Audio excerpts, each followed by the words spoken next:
പുതിയ വീഡിയോയിലേക്ക് എല്ലാ കൂട്ടുകാർക്കും സ്വാഗതം. ഇനി ഞാൻ നിങ്ങളുമായി പങ്കുവെക്കുന്നത് റോ എപ്പിസോഡിൻ്റെ റിവ്യൂ ആണ്. നമ്മൾ പതിവ് പോലെ പങ്കുവെക്കുന്ന രീതിയിലല്ല ഇന്നത്തെ റോ എപ്പിസോഡിൻ്റെ റിവ്യൂ ഞാൻ പങ്കുവെക്കുന്നത്. കാരണം ബാക്ക് സ്റ്റേജ് സെഗ്മെൻറ്റിനെ കുറിച്ച് ഒരൊറ്റ വാക്ക് പോലും ഞാൻ പറയുന്നില്ല. ഷോയിലെ ചില ഹൈലൈറ്റ്സ് മാത്രമാണ് ഞാൻ കണ്ടിട്ടുള്ളത്. കാരണം എന്താണെന്ന് വെച്ചാൽ ഇന്നത്തെ റോ എപ്പിസോഡ് ആരംഭിച്ചത് പുലർച്ചെ 3:30 മുതലാണ്. നിങ്ങളിൽ പല കൂട്ടുകാരും അത് അറിഞ്ഞിട്ടുണ്ടാകുമെന്ന് വിചാരിക്കുന്നു. കാരണം കാനഡ എന്ന് പറയുന്ന രാജ്യത്ത് വെച്ചിട്ടായിരുന്നു റോ എപ്പിസോഡ് നടന്നിട്ടുണ്ടായിരുന്നത്. അത് അല്ല അതിൻ്റെ ഒരു റീസൺ. ഈ റോ എപ്പിസോഡിന് ശേഷം ഈ ശനിയാഴ്ച നടക്കുന്ന സ്മാക്ഡൗൺ എപ്പിസോഡിൻ്റെ ഒരു പ്രീ ഷൂട്ട്, ഈ എപ്പിസോഡ് മുൻകൂട്ടി ഷൂട്ട് ചെയ്യാൻ വേണ്ടിയിട്ട് സ്മാക്ഡൗൺ സെറ്റ് ചെയ്തിട്ടുണ്ടായിരുന്നു. അതുകൊണ്ടാണ് 2 മണിക്കൂർ നേരത്തെ റോ എപ്പിസോഡ് ആരംഭിച്ചത്. അപ്പോൾ ഒരു കാര്യം നിങ്ങൾ ശ്രദ്ധിക്കേണ്ടത്, ഈ ശനിയാഴ്ച നടക്കാൻ പോകുന്ന സ്മാക്ഡൗൺ എപ്പിസോഡ് ലൈവ് ആയിരിക്കില്ല. അത് ഇന്നത്തെ റോ എപ്പിസോഡിന് ശേഷം ഓൾറെഡി ഷൂട്ട് ചെയ്ത് വെച്ചിട്ടുണ്ട്. അതിൻ്റെ സ്പോയിലേഴ്സും മറ്റ് ഡീറ്റെയിൽസും നിങ്ങളിൽ പല കൂട്ടുകാരും ഇതിനോടകം തന്നെ അറിഞ്ഞിട്ടുണ്ടാകുമെന്ന് വിചാരിക്കുന്നു. അപ്പോൾ നമ്മളുടെ ടോപ്പിക്കിലേക്ക് തിരികെ വരികയാണെങ്കിൽ, റോ എപ്പിസോഡിലെ ചില മെയിൻ ആയിട്ടുള്ള സ്റ്റോറി ലൈനുകളെ മാത്രമാണ് നമ്മൾ ഈ വീഡിയോയിലൂടെ നോക്കുന്നത്. ഡീറ്റെയിൽ ആയിട്ടുള്ള ഒരു റിവ്യൂ അല്ല, ചില സ്റ്റോറി ലൈൻ അപ്ഡേഷൻസ് മാത്രമാണ് പങ്കുവെക്കുന്നത്. അതിൽ ഒന്നാമത്തേത്, അടുത്ത ആഴ്ചത്തെ റോ എപ്പിസോഡിൽ നിലവിൽ റോമൻ റീൻസിൻ്റെ പുതിയ വേൾഡ് ഹെവി വെയ്റ്റ് ചാമ്പ്യൻഷിപ്പിനുള്ള നമ്പർ 1 കണ്ടൻഡറെ കണ്ടുപിടിക്കുന്നതിനുള്ള നടന്നുകൊണ്ടിരിക്കുന്ന ടൂർണമെൻറ്റിൻ്റെ ഫൈനൽ മത്സരം നടക്കുന്നുള്ളത് സ്ഥിരീകരിക്കപ്പെട്ടിട്ടുണ്ട്. 2 സെമി ഫൈനൽ മത്സരങ്ങൾ നമുക്ക് ഇന്നത്തെ റോ എപ്പിസോഡിൽ കാണാൻ സാധിക്കുകയുണ്ടായി. അതിലെ ഇന്നത്തെ റോ എപ്പിസോഡിൽ നമുക്ക് കിട്ടുന്ന ഒരു ഫീഡ്ബാക്ക് അനുസരിച്ച് ഏറ്റവും കിടിലമായിട്ടുള്ള ഒരു മത്സരമായിട്ട് നടന്നിട്ടുണ്ടായിരുന്നതും ഈ ടൂർണമെൻറ്റിൻ്റെ സെമി ഫൈനൽ മത്സരമായിട്ട് നടന്ന ആദ്യ സെമി ഫൈനൽ മത്സരമായിരുന്നു. AAA ക്രൂസർവെയ്റ്റ് ചാമ്പ്യനായ റേ ഫിനിക്സ്, അദ്ദേഹം ഡ്രാഗൻ ലീ എന്ന റെസ്ലറിനെതിരെയായിരുന്നു മത്സരിച്ചിട്ടുണ്ടായിരുന്നത്. ഗംഭീരമായിട്ടുള്ള ഒരു മത്സരങ്ങൾ എന്നാണ് നമുക്ക് ഹൈലൈറ്റ്സിൽ നിന്നും ഫീഡ്ബാക്കിൽ നിന്നും അറിയാൻ സാധിച്ചത്. നമുക്കെല്ലാം പ്രൊഡിക്റ്റ് ചെയ്യാൻ പറ്റുന്ന പോലെ റേ ഫിനിക്സ് വിജയിച്ച് അദ്ദേഹം ഫൈനലിലേക്ക് യോഗ്യത നേടുന്നു. കിടിലമായിട്ടുള്ള ഒരു പെർഫോമൻസ് 2 പേരുടെ ഭാഗത്തു നിന്നും നമുക്ക് കാണാൻ സാധിച്ചിട്ടുണ്ട്. ഹൈലൈറ്റ്സിൽ അത് വളരെ വ്യക്തമായിട്ട് WWE പ്രൊവൈഡ് ചെയ്തിട്ടുണ്ട്. അപ്പോൾ ഫുൾ മാച്ചിൽ അതെന്തായാലും ഉണ്ടായിരിക്കും എന്നുള്ളതിൽ യാതൊരുവിധ സംശയവുമില്ല. അതുപോലെ തന്നെ മറ്റൊരു സെമി ഫൈനൽ മത്സരം, നിലവിലെ ഒരു AAAയിൽ നിന്ന് വന്നിട്ടുണ്ടായിരുന്ന ഒരു റെസ്ലർ ലാ പാർക്ക എന്ന റെസ്ലറായിരുന്നു. ലാ പാർക്കയും പെൻഡയും തമ്മിലുള്ള ഒരു സെമി ഫൈനൽ മത്സരമാണ് നമുക്ക് കാണാൻ സാധിച്ചത്. ഇതും ഗംഭീരമായിട്ടുള്ളൊരു മത്സരമായിരുന്നു എന്നാണ് നമുക്ക് അറിയാൻ സാധിച്ചത്. പ്രഡിക്ഷൻസിൽ നമുക്ക് സിമ്പിളായിട്ട് പ്രഡിക്റ്റ് ചെയ്യാൻ പറ്റുന്ന ഒരു മത്സരമായിരുന്നു ഇത്. അതായത് പെൻഡ ലാ പാർക്കയെ പരാജയപ്പെടുത്തിക്കൊണ്ട് 2ാമത്തെ സെമി ഫൈനലിൽ വിജയിച്ച് ഫൈനലിസ്റ്റ് ആകുന്നു. അഥവാ റേ ഫിനിക്സും പെൻഡയും തമ്മിൽ ഏറ്റുമുട്ടുന്ന ഒരു ഫൈനൽ മത്സരം അടുത്ത റോ എപ്പിസോഡിലേക്ക് സെറ്റ് ചെയ്തിട്ടുണ്ട്. പ്രത്യേകത എന്താണെന്ന് വെച്ചാൽ 2 സഹോദരന്മാരാണ്. അപ്പോൾ ഏട്ടനും അനിയനും തമ്മിലുള്ള ഒരു മത്സരമാണ് റോമൻ റീൻസിൻ്റെ പുതിയ നമ്പർ 1 കണ്ടൻഡറെ കണ്ടുപിടിക്കുന്നതിന് വേണ്ടിയിട്ടുള്ള ഒരു ഫൈനൽ മത്സരമായി നടക്കാൻ പോകുന്നത്. അപ്പോൾ ഇതിൽ ആര് വിജയിച്ചാലും റോമൻ റീൻസിൻ്റെ ചാമ്പ്യൻഷിപ്പിന് മെക്സിക്കോ എന്ന് പറയുന്ന ഇവരുടെ സ്വന്തം നാട്ടിൽ വെച്ചിട്ട് നേരിടാൻ സാധിക്കും. അങ്ങനെ ഒരു ഗംഭീരമായിട്ടുള്ള ഒരു ഫൈനൽ മത്സരം അടുത്ത റോ എപ്പിസോഡിലേക്ക് കൺഫേം ആയിട്ടുണ്ട്. അപ്പോൾ റേ ഫിനിക്സും പെൻഡയും ആദ്യമായിട്ടാണ് WWE റിംഗിൽ ഏറ്റുമുട്ടാൻ പോകുന്നത്. അപ്പോൾ റെസ്ലിംഗ് ആരാധകരെ, പ്രത്യേകിച്ച് മെക്സിക്കൻ റെസ്ലേഴ്സിനെ ഇഷ്ടപ്പെടുന്നവരെ, മാസ്ക് ഇട്ടിട്ടുള്ള റെസ്ലേഴ്സിനെയൊക്കെ ഇഷ്ടപ്പെടുന്നവരെ, അത്തരത്തിലുള്ള ഹൈ ഫ്ലൈയിങ് മത്സരങ്ങൾ ഇഷ്ടപ്പെടുന്നവർക്ക് ഒരു ഡ്രീം മെഗാ മാച്ചാണ് അടുത്ത റോ എപ്പിസോഡിൽ ഈ ടൂർണമെൻറ്റിൻ്റെ ഫൈനലിൽ നമുക്ക് കാണാൻ സാധിക്കുക. അപ്പോൾ ഇതാണ് നമുക്ക് ആദ്യത്തേതായിട്ട് പങ്കുവെക്കാനുള്ള ഒരു അപ്ഡേറ്റ്. രണ്ടാമത്തെ ഒരു അപ്ഡേറ്റ്, കുറച്ചധികം നാളുകൾക്ക് ശേഷം 2 സൂപ്പർ സ്റ്റാർസിൻ്റെ ഒരു റിട്ടേൺ മാച്ച് നമുക്ക് ഇന്നത്തെ റോ എപ്പിസോഡിൽ കാണാൻ സാധിച്ചത് എന്നുള്ളതിനെ സംബന്ധിച്ചാണ്. അതിൽ ഒന്നാമത്തേത് റെസ്ൽമേനിയ 42 ശേഷം ആദ്യ മത്സരത്തിന് ഇറങ്ങിയ സ്റ്റെഫനി വെക്കേറിനെ സംബന്ധിച്ചാണ്. സ്റ്റെഫനി വെക്കേറും ജഡ്ജിയുടെ ടീം അംഗമായ റോക്സൈൻ പെരസും തമ്മിലുള്ള മത്സരത്തിൽ റോക്സൈനി പെരസിനെ പിൻഫോളിലൂടെ പരാജയപ്പെടുത്തിക്കൊണ്ട് സ്റ്റെഫനി വെക്കേർ വിജയിക്കുന്നതായിട്ടാണ് മത്സരത്തിൻ്റെ റിസൾട്ട് എന്ന് പറയുന്നത്.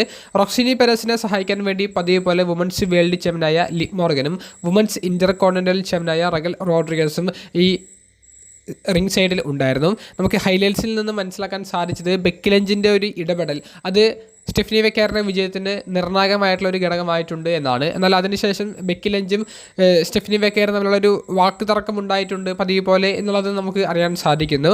കാരണം ലിവ് മോർഗൻ സ്റ്റെഫനി വെക്കേറിനെ അടിക്കാൻ വേണ്ടി ശ്രമിക്കുന്ന ഒരു സമയത്ത് ചില ഒരു മൊമെൻറ്റ്സ് താരത്തിൻ്റെ ഭാഗത്തു നിന്ന് ഉണ്ടായി. അവിടെ ബെക്കി ലഞ്ച് വന്നിട്ട് ലിവ് മോർഗനെതിരെ നിൽക്കുന്നുണ്ട്. അതുപോലെ തന്നെ റഗൽ റോഡ്രിഗസിനെ അടിച്ചിടുന്നുണ്ട്. ഈ ഒരു അവസരത്തിൽ റോക്സിനി പെരസിനെ ഫിനിഷർ അടിച്ചിട്ടാണ് സ്റ്റെഫനി വെക്കേർ മത്സരത്തിൽ വിജയിക്കുന്നത്. അപ്പോൾ ബെക്കി ലഞ്ചിൻ്റെ ഒരു സഹായം സ്റ്റെഫനി വെക്കേറിന് ലഭിച്ചു. ഈ ബെക്കി ലഞ്ചും സ്റ്റെഫനി വെക്കേറും തമ്മിൽ വുമൻസ് വേൾഡ് ചാമ്പ്യൻഷിപ്പിൻ്റെ ഒരു നമ്പർ 1 കണ്ടൻഡർ മത്സരം ഉടനെ അനൗൺസ് ചെയ്യപ്പെടാനും സാധ്യതയുണ്ട്. വുമൻസ് ഡിവിഷനെ സംബന്ധിച്ച് നല്ല കിടിലം ഇൻട്രസ്റ്റിംഗ് ആയിട്ടുള്ള സ്റ്റോറി ലൈനുകളാണ് നടന്നുകൊണ്ടിരിക്കുന്നത്. അതുപോലെ തന്നെ 8 വർഷങ്ങൾക്ക് ശേഷം റോ എപ്പിസോഡിൽ അല്ലെങ്കിൽ WWE വേണ്ടിയിട്ട് ഒരു മത്സരത്തിന് ഇറങ്ങിയതായിരുന്നു ബിഗ് കാസ് എന്ന് പറയുന്ന ആ റെസ്ലർ. അദ്ദേഹത്തിൻ്റെ എതിരാളിയായിട്ട് വന്നത് ജിവോൺ എവൻസ് എന്ന് പറയുന്ന യുവ താരമായിരുന്നു. ജിവോൺ എവൻസ് നന്നായിട്ട് വിക്കാസിനെതിരെ പൊരുതി എന്നുള്ളതാണ് നമുക്ക് മനസ്സിലാക്കാൻ സാധിക്കുന്നത്. എന്തായാലും റിട്ടേൺ ചെയ്ത് വന്ന് 8 വർഷങ്ങൾക്ക് ശേഷം ഒരു മത്സരത്തിന് വേണ്ടി റിങ്ങിലേക്ക് ഇറങ്ങിയ വിക്കാസിന് വിജയിച്ചു തന്നെ അദ്ദേഹത്തിൻ്റെ ആ ഒരു റിട്ടേൺ മാച്ച് സക്സസ്ഫുള്ളായി കംപ്ലീറ്റ് ചെയ്യാൻ സാധിച്ചു. ഇതിനേക്കാൾ ഇൻട്രസ്റ്റിംഗ് ആയിട്ടുള്ള ഒരു കാര്യം, മത്സരശേഷം ജിവോൺ എവൻസിനെ ഡൊമിനിക് മെസ്റ്റിറ്റോയും JD മെക്നോയും ചേർന്ന് ആക്രമിച്ചിരുന്നു എന്നുള്ളതും ഹൈലൈറ്റ്സിൽ നിന്ന് നമുക്ക് കാണാൻ സാധിച്ചതാണ്. അപ്പോൾ ഈ ഒരു സ്റ്റോറി, ഈ വിക്കാസിൻ്റെ ജിവോൺ എവൻസിനെതിരെയുള്ള സ്റ്റോറി ഇവിടം കൊണ്ട് അവസാനിപ്പിച്ചേക്കും. പക്ഷേ ജിവോൺ എവൻസും ജഡ്ജിയുടെ ടീമും തമ്മിലുള്ള സ്റ്റോറി മുന്നോട്ടേക്ക് പോകുന്നതിൻ്റെ സൂചനകളാണ് നൽകിയിട്ടുള്ളത്. 4ാമത്തെ update, Sunday nights main event എന്ന് പറയുന്ന അടുത്ത സ്പെഷ്യൽ പ്രോഗ്രാമിൽ നടക്കാൻ പോകുന്ന ഒരു ഡ്രീം മെഗാ മാച്ചാണ് ഒബാഫെമിയും വേൾഡ് ടാഗ് ടീം ചാമ്പ്യന്മാരിൽ ഒരാളായ ബ്രോൺ ബ്രേക്കറും തമ്മിലുള്ള ഒരു മത്സരം. ആരാണ് WWE ഭാവി താരം, ഇനി കുറച്ച് വർഷങ്ങൾക്കുള്ളിൽ കമ്പനിയെ മുന്നിൽ നിന്ന് നയിക്കാൻ പോകുന്നത് ആരാണ് എന്നുള്ളത് നിർണ്ണയിക്കപ്പെടുന്ന ഒരു മത്സരമായിട്ടാണ് സൺഡേ നൈറ്റ്സ് മെയിൻ ഇവൻറ്റിലേക്ക് ഇവരുടെ മത്സരം പ്രൊമോട്ട് ചെയ്ത് പോകുന്നത്. അതിൻ്റെ കോൺട്രാക്റ്റ് സൈനിങ് സെഗ്മെൻറ്റ് നമ്മൾ പ്രതീക്ഷിച്ചതിനേക്കാൾ ഗംഭീരമായിട്ടുള്ള ഒരു എൻഡിങ് ആണ് നമുക്ക് സമ്മാനിച്ചത്.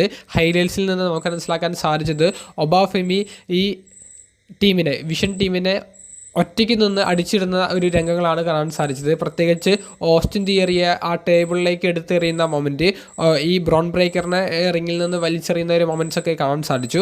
എന്തായാലും ഒബാഫെമിക്കെതിരെ നമ്പേഴ്സ് അഡ്വാൻറ്റേജ് എടുക്കാൻ നിലവിൽ വിഷൻ ടീമിന് സാധിച്ചിട്ടില്ല. ഒബാഫെമി നല്ല പവർഫുൾ ആയിട്ട് നിൽക്കുന്നതാണ് നമുക്ക് കാണാൻ സാധിക്കുന്നത്. ഗംഭീരമായിട്ടുള്ളൊരു ഒരു മൊമെൻ്റ് ആയിരുന്നു ഒബാഫെമിക്ക് കൊടുത്തിട്ടുണ്ടായിരുന്നത്. ബ്രോൺ ബ്രേക്കറും ഓസ്റ്റിൻ തിയറിയും ഒരുമിച്ച് നിന്നിട്ട് പോലും ഒബാഫെമിയെ കീഴ്പ്പെടുത്താൻ സാധിക്കാതിരുന്നത് ഈ ബ്രോക്ക് ലെസ്നറിനെ പരാജയപ്പെടുത്തി ഇതിലൂടെ ഒബാഫെമിക്ക് കിട്ടിയിരിക്കുന്ന പവർ അത് എത്രത്തോളം സ്ട്രോങ് ആണ് എന്നുള്ളത് കാണിച്ചു തരുന്നതിൻ്റെ ഒരു തെളിവായിരുന്നു. എന്തായാലും ഗംഭീരമായിട്ടുള്ള ഒരു ബിൽഡപ്പ് ഇതുവരെ ഈ മത്സരത്തിന് വേണ്ടി കൊടുത്തിട്ടുണ്ട്. ഇനിയൊരു റോ എപ്പിസോഡും കൂടി ഈ സൺഡേ നൈറ്റ്സ് മെയിൻ ഇവൻറ്റിന് ബാക്കിയുണ്ട് എന്നുള്ളത് കൊണ്ട് തന്നെ അതിൽ ചിലപ്പോൾ ബ്രോൺ ബ്രേക്കറിന് ഒരു അഡ്വാൻറ്റേജ് കൊടുത്തേക്കാം. അപ്പോൾ കണ്ടു തന്നെ അറിയണം ഇങ്ങനെ തന്നെയാണോ സ്റ്റോറി പോകുന്നത് എന്നുള്ളത്.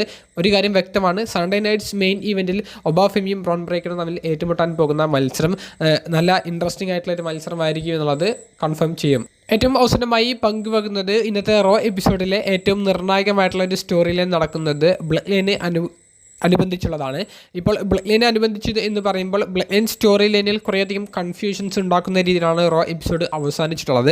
അത് എന്താണെന്ന് നമ്മൾ നോക്കുകയാണെങ്കിൽ ഇന്നത്തെ റോ എപ്പിസോഡ് ആരംഭം കുറിക്കുന്നത് LA നൈറ്റ്, സോളോ സിക്കോവ തുടങ്ങിയവരുടെ സെഗ്മെൻറ്റിനെ ഇൻട്രപ്റ്റ് ചെയ്തു വരുന്ന ഊസോസിൻ്റെ ഒരു മൊമെൻറ്റോട് കൂടിയിട്ടാണ്. തുടർന്ന് നല്ല ഇൻട്രസ്റ്റിംഗ് ആയിട്ടുള്ള സോളോ സിക്കോവയുടെ ക്യാരക്ടർ വർക്കൊക്കെ നമുക്ക് മൈക്കിൾ ഇൻ റിംഗ് സെഗ്മെൻറ്റിൽ അവിടെ കാണാൻ സാധിച്ചു. അദ്ദേഹം എന്ത് സിമ്പിളായിട്ട് നമ്മളെ രസിപ്പിക്കുന്ന രീതിയിൽ അദ്ദേഹത്തിൻ്റെ ആ ഒരു ക്യാരക്ടർ മുന്നോട്ടേക്ക് കൊണ്ടുപോകുന്നു എന്നുള്ളത് നമ്മൾ കണ്ടു തന്നെ കാണേണ്ടതാണ്.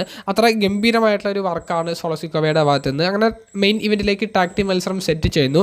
LA നൈറ്റും സോളോ സിക്കോവയും ടീം ആയിക്കൊണ്ട് ഊസോസിനെതിരെ കളിക്കുന്ന ഒരു ടാഗ് ടീം മത്സരം. ഇതിൽ സോളോ സിക്കോവയെ കൂടുതലും ഇവരിങ്ങനെ ഫോക്കസ് ചെയ്തിട്ട് LA നൈറ്റിന് ടാഗ് കൊടുക്കാതിരിക്കാൻ വേണ്ടിയിട്ടുള്ള രീതിയിലുള്ള ഒരു ടാഗ് ടീം മാച്ചിൻ്റെ സ്റ്റോറി സൈക്കോളജി ആയിരുന്നു ഊസോസിൻ്റെ ഭാഗത്തു നിന്നുണ്ടായിരുന്നത്.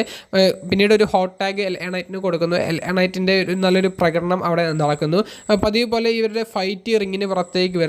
അവിടെ നിന്ന് പിന്നീട് അങ്ങോട്ട് അൺഎക്സ്പെക്റ്റഡ് ആയിട്ടുള്ള കുറച്ച് എൻട്രികളും മൊമെൻറ്റ്സിലേക്കുമാണ് റോ എപ്പിസോഡ് കൊണ്ടുപോയത്. റോയ്സ് കീസ് വന്നിട്ട് ഈ സോളോ സിക്കോവയെയും ജെ ഊസോയെയും ഒരുമിച്ച് ഈ ബാരിക്കേഡിനൊപ്പം തകർത്തെറിയുന്നതാണ് നമുക്ക് കാണാൻ സാധിച്ചത്. അതേ സമയത്ത് ഈ റിങ്ങിൽ LA നൈറ്റിനെയും ജിമ്മി ഊസോയെയും OTM എന്ന് പറയുന്ന NXTയിൽ നിന്ന് വന്നിട്ടുള്ള യുവതാരങ്ങൾ ആക്രമിക്കുന്നത്. അത് OTM ആണെന്നുള്ളത് ആ മാസ്ക് മാറ്റിയപ്പോൾ മാത്രമാണ് നമുക്ക് മനസ്സിലാക്കാൻ സാധിച്ചത്. അതായത് ബ്രോൺകോ, നീമ, പ്രൈസ്, ഈ 2 റെസ്ലേഴ്സാണ് ഈ OTM എന്ന് പറയുന്ന ടീമിൽ ഉള്ളത്. അപ്പോൾ NXTയിൽ അത്ര ഗംഭീരമായിട്ടുള്ളൊരു മൊമെൻ്റ് ഒന്നും ഈ ടീമിന് കിട്ടിയിട്ടില്ല. NXTയിൽ പറയത്തക്ക വലിയ സ്റ്റോറി ലൈനുകളും OTMന് കിട്ടിയിട്ടില്ല. നല്ല നല്ല മത്സരങ്ങളും ഉണ്ടെങ്കിൽ പോലും മിഡ് കാർഡ് ലെവലിൽ മാത്രമുള്ള ഒരു പരിഗണനയാണ് OTMന് കൊടുത്തിട്ടുണ്ടായിരുന്നത്. അതുകൊണ്ട് തന്നെ മെയിൻ റോസ്റ്ററിലേക്ക് ഇവരുടെ ഒരു എൻട്രി ആരും പ്രതീക്ഷിച്ചിട്ടുണ്ടായിരുന്നില്ല.